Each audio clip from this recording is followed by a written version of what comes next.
In this video, we will show you how to configure SSH keys in your server with FlyWP. First, you will need to get your public SSH key.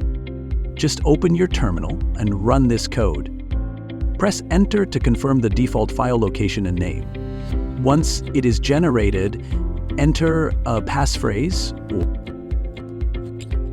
waiting to complete the process. To view your public SSH key, run this command in the terminal. This will display your public key, which you can copy and use in applications like FlyWP.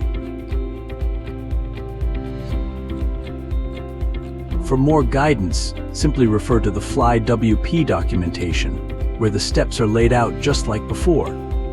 After generating your public key, now let's add your SSH keys to FlyWP.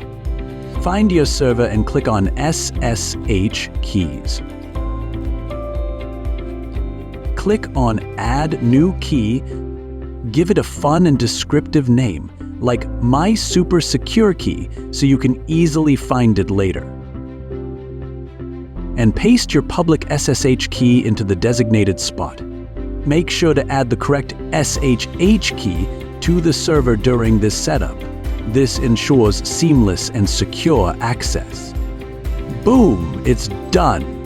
And just like that, you've successfully added your SSH key in FlyWP. Before moving on, keep in mind that FlyWP makes managing SSH keys easy.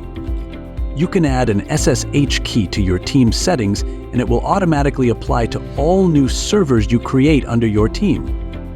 This means your team can securely access new servers without needing extra setup, saving time and effort. Next, let's learn how to log into your server using SSH. Just open your terminal and type the command with your server IP.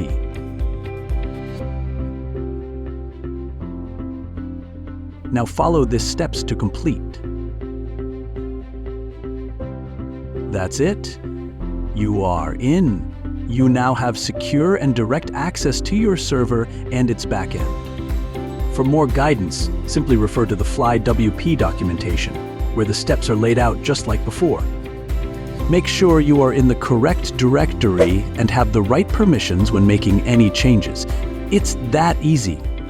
If it's not working, try removing the SSH key from your client and adding it again.